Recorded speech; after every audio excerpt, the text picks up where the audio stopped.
Hey, what's up, everybody? Welcome to Ask Shane Anything, and this is the last episode where there's going to be a week delay before Ask Shane appears on YouTube. We are making some tweaks to our Patreon and how we're distributing our content. In fact, Game Face is going to be 3 days instead of 4-day delay. Pactor Factor staying the same, but we're switching a bunch of stuff around. And honestly, the reason you're getting this show at all is because a bunch of our patrons are pledging at the Ask Shane tier at patreon.com/SIFTD.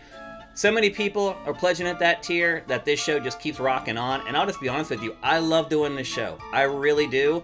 I used to do a Q&A at GameSpot back in the day that I loved doing, and that was daily. I was answering, 4 or 5 questions a day. That was all text, though. Obviously, there was a lot more production with video. Anyway, it's a new dawn for Ask Shane Anything. And because it's a new dawn, we need your questions. Head to SIFTD.net. Right there in the header, there's a link to go to our forums to ask me questions. I do give precedent to those who are pledging at $7 or more per month at that Ask Shane tier. I think everybody can understand that. However, I do answer questions from everybody, and everybody gets to watch the archive if you're a patron on day one. We have another great slate of questions today. Let's get to them. All right, first up, someone who's turning into almost a weekly contributor to Ask Shane Anything, and that is Commander Fett. Hey Shane, it seems pretty obvious that the Super Mario Odyssey team is developing Donkey Kong Bonanza. Do you think that we will get a 3D Mario on Switch 2? And if so, do you think that the Super Mario Odyssey team will develop it, or does Nintendo have another development team that I would trust to make that kind of game? Okay, Commander, you did ask this question before we recorded the latest episode of Game Face on Tuesday, and we did kind of tackle this a little bit. We did a huge preview of Donkey Kong Bonanza in the episode, if you haven't watched it yet. So here's what I would say, and here's kind of what I said on Game Face. I'm not 1,000% convinced that Donkey Kong Bonanza doesn't have some kind of a twist in it. I realize it's far-fetched. I said in Game Face I give it a 5% chance. It may be lower than that, but I don't think it's zero that Mario might still be in Donkey Kong Bonanza in some way. Is it hit? Would it be his game? No. But I could maybe see him showing up maybe in the last act of the game or something like that. Maybe he's the villain. Who knows? Here's why I'm saying this, and I didn't get into this on Game Face. The reason I'm saying this is because everybody knows that Donkey Kong is not that popular. Nintendo knows that Donkey Kong is not all that popular. There's a reason they haven't made a Donkey Kong 3D platformer since Donkey Kong 64. And I'll admit, I actually really like that game. I know a lot of people complain about it, and there was a lot of stuff to collect. I still enjoyed playing it. A lot of people did. Its aggregate review score, if I remember correctly, was really high, like over 9 or something like that. Now, 20 years later or whatever, everyone likes to dump on the game. Anyway, obviously Nintendo doesn't believe that Donkey Kong 3D platformers are a big seller. So why would it work on a Donkey Kong 3D platformer as really, let's be honest, the biggest Switch 2 launch game? It is. Mario Kart's great. I loved it. Everyone's loving it. A lot of people are still playing it. I'm starting to wane a little bit on it already. The truth of the matter is that Donkey Kong Bonanza is the first big-time, AAA, big-budget Nintendo game for Switch 2. And again, I know a lot of people don't like Donkey Kong. I'm not a fan of Donkey Kong either. Nintendo knows this. So either Nintendo has made a really bad decision, or maybe there's some kind of twist in the game where Mario shows up. I don't know. That would be pretty cool if that is the case.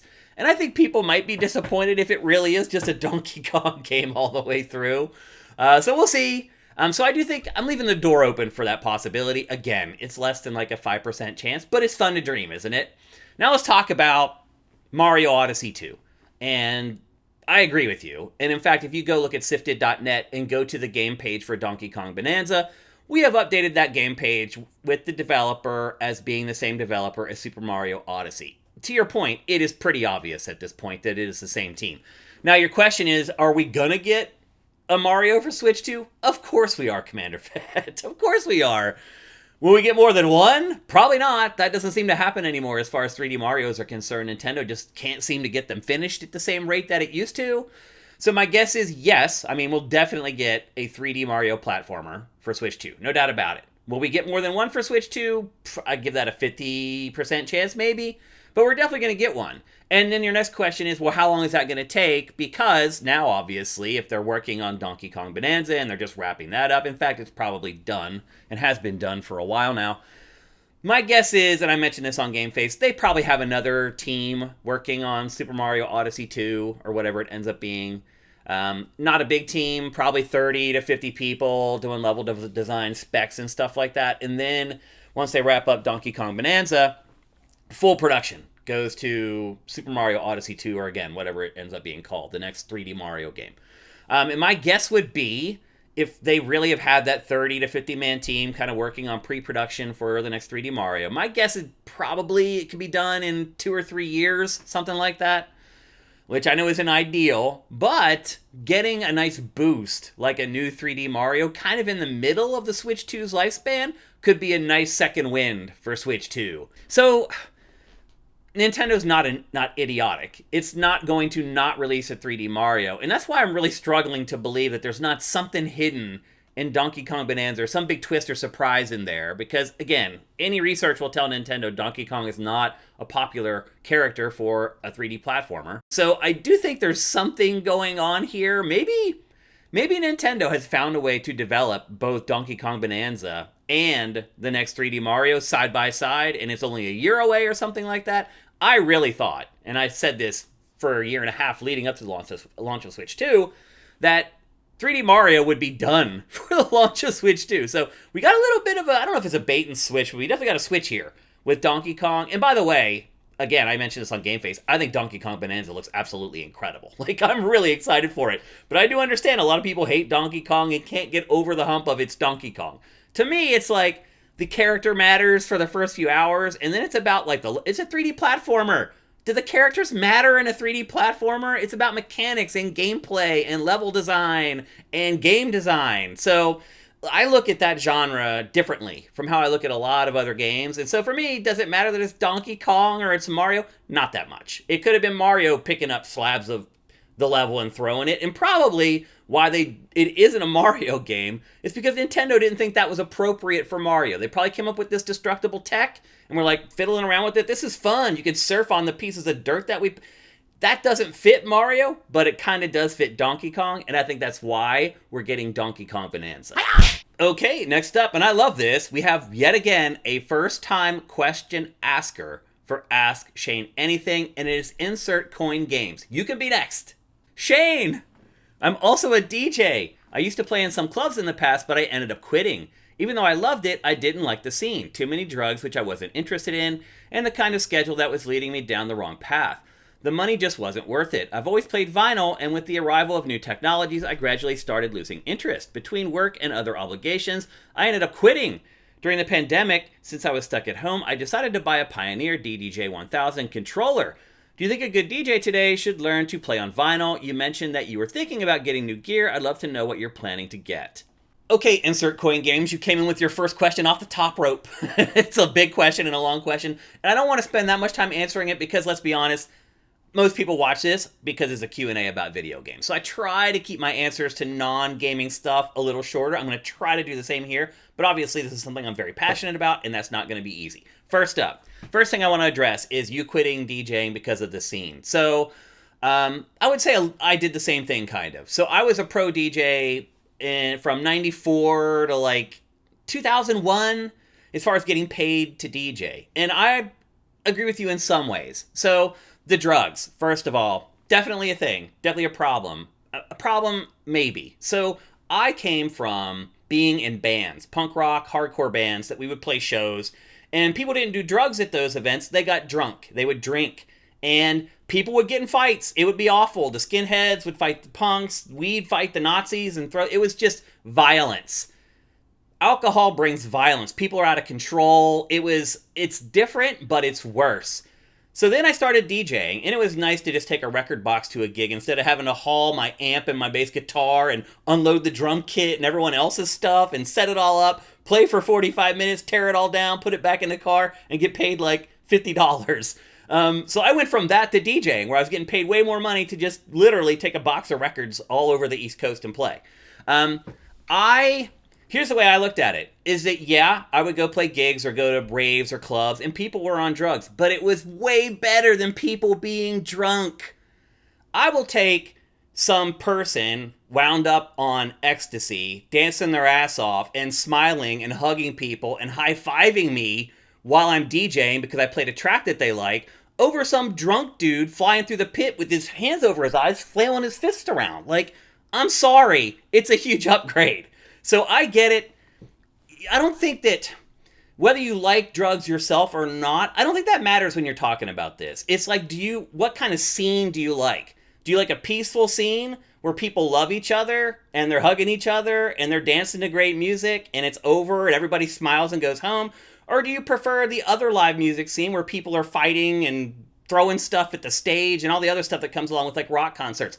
I'll take the latter. So that's the first thing I would say about the things that you're talking about. However, the lifestyle is what made me quit as well. You're a vampire.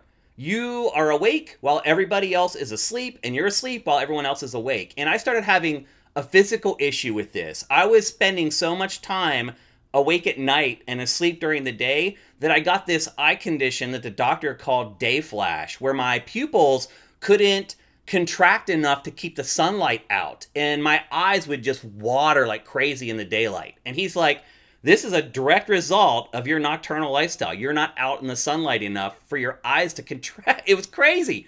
So I started having like that physical issue. And the other part of it too is I just didn't want to live the rest of my life like a vampire. I didn't want to be awake at night for the rest of my life while everyone else was asleep. The hours didn't bother me. I didn't have any problem staying up until 5 playing gigs or anything like that. I just didn't want to have to. You couldn't hang out with people. It's like you all hung out with people that you were working with.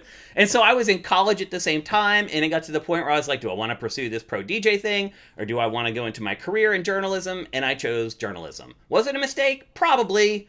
My guess is I'd probably be filthy rich right now if I kept DJing, but what kind of lifestyle would I have? So you have to make these choices in life.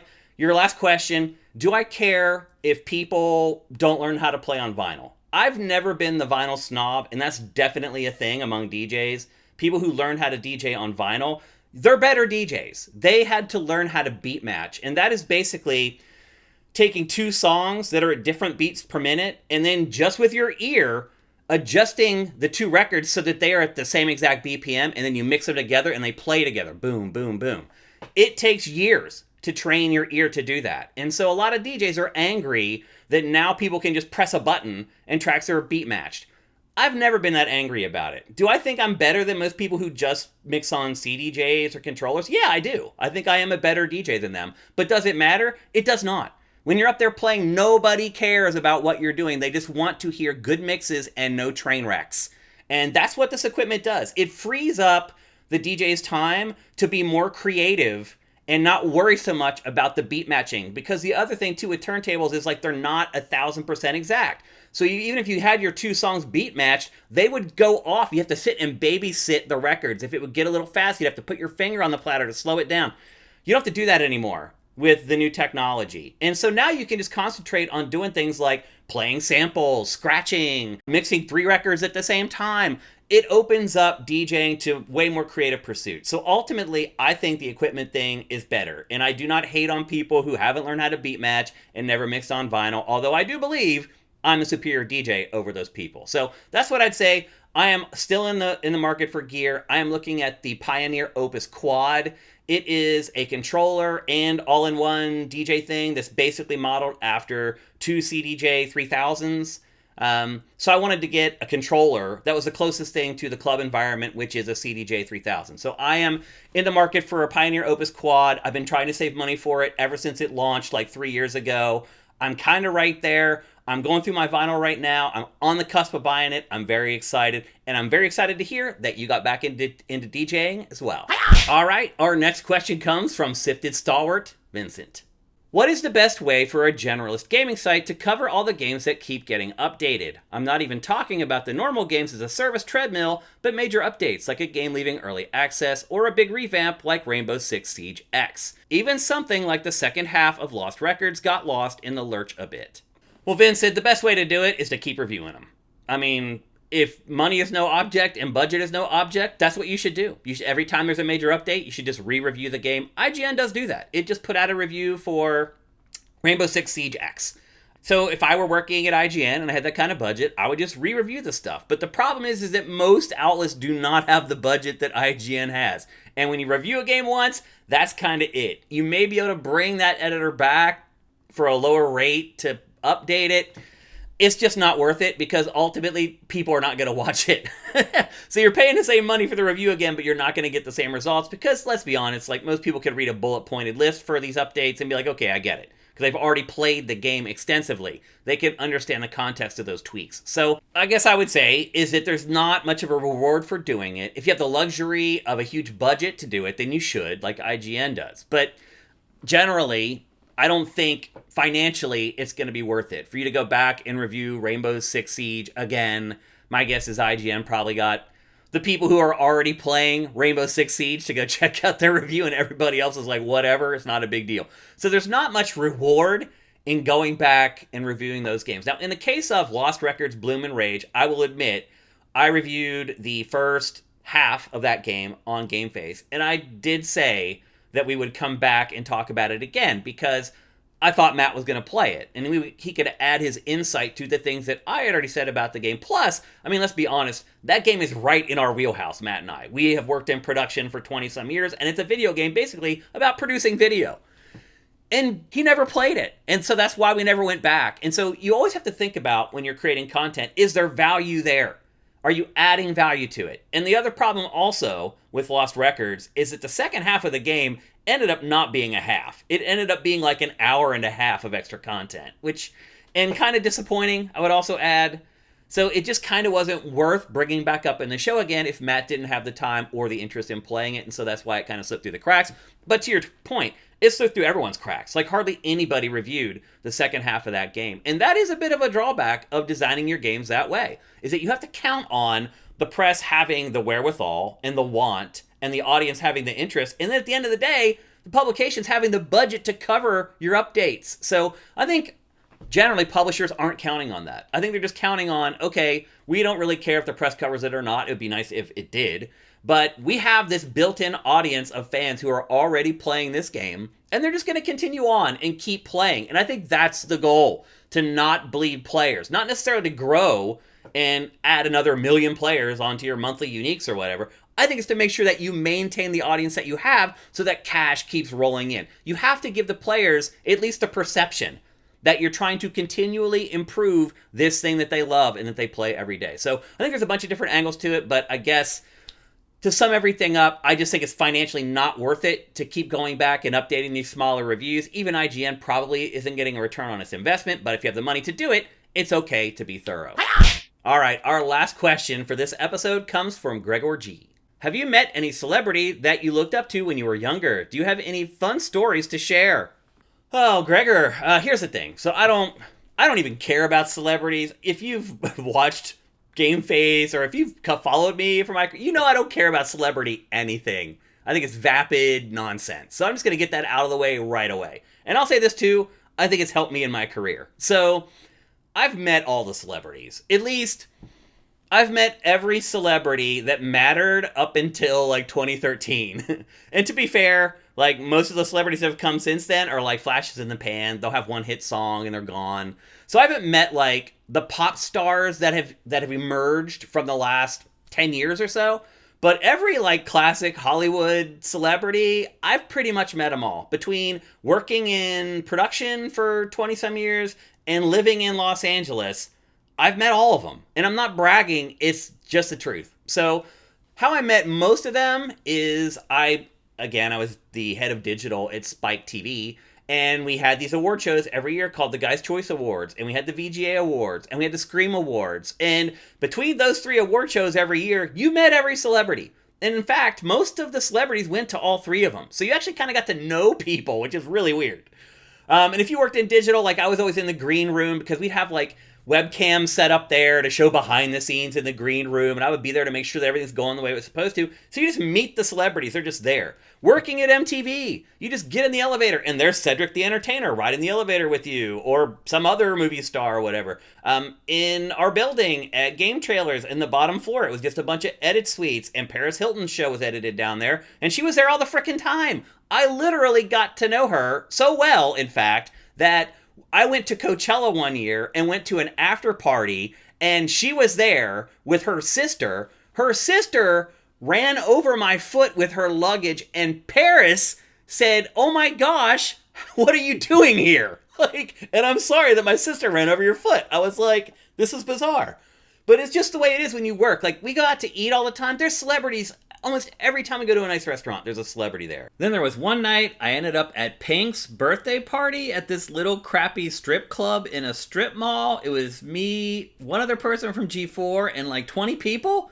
And we got drunk with Pink all night. And then at the end of the night, she invited us back to her house. She was living with some motocross dude. She had known us for like 2 hours and invited us back to her house. She was really cool. So I've met all of them, but you asked about ones that I actually care about. And I guess I would say it's mostly skaters. So getting to cover Tony Hawk's Pro Skater was freaking awesome, man. Like, I got to meet pretty much all my childhood heroes. All of them. And I got to talk to them and interview them. Rodney Mullen, who was like a god to me. And then I meet him and just find out he's really weird and like socially awkward and bizarre. And then some of the other people like Tony Hawk, he's just like a dude. He's not really like a skater. Like, so I got to meet all those people. And then there was one day I just went across the street and I'm in the drink aisle at the grocery store across the street from where I live. And there's Glenn Danzig from the Misfits, Sam Hain, and Danzig just hanging out in the water aisle getting water. And I walk up to him, I'm like, "Glenn?" And he's like, "Yep, it's me." And I'm like, "What?" So I stand there and talk with him about the Misfits and Sam Hain for an hour in the water aisle at the grocery store across the street. And I took a picture with him. Hopefully I can dig that up and put that up on the screen right now. I mean, honestly, I've kind of met all my celebrity heroes. I've been very, very lucky. Like, also I have a buddy who's a big DJ agent. And so he gets us into like all these crazy like EDC and all these other music festivals for free. And we go backstage. Like, we stand on stage in front of 300,000 people. Me and my buddy and my wife were just standing there. It's crazy. But we get to meet all the DJs. And just the way the scene was back when I was DJing, like, it was just really cool. And people were just down to earth. So you just met all the DJs. So I've been very fortunate in that way. I've met almost everyone I have looked up to. One day I was down the street at a Best Buy, literally 2 blocks away, and Terry Bradshaw, the quarterback of the Steelers, was in there, and I got to meet him and talk to him. Like, just living in LA, you just run into these people all the time. Everybody who's ever come to visit me in LA has seen at least and met at least one celebrity while they were here, as long as they were here for like 5 days. So it's just kind of the way it is in LA. I have been fortunate enough to meet a lot of my heroes, and I guess the cool thing really is unlike a lot of people, a lot of the heroes I met were actually really cool. All right, that's it for another awesome edition of Asking Anything. I really love doing this show, man. I really love answering your questions, but we need them. So head to sifted.net, go to the header there, go to our forums, ask me a question. As you can see by this episode, you can ask me about anything. I've been around the block, people, and done a lot of stuff and met a lot of people. So hit me up with any questions. This show happens because a lot of you awesome people are pledging at $7 or more per month at patreon.com/sifted. That's that Ask Shane tier. And again, if you pledge at that tier, your question gets put into the show above people who are not pledging at that tier. Everyone, I think, can understand that, but we take questions from people who aren't pledging anything at all the time. So don't let that scare you off. Ask me some questions. They'll get in the show. We'll see you next week.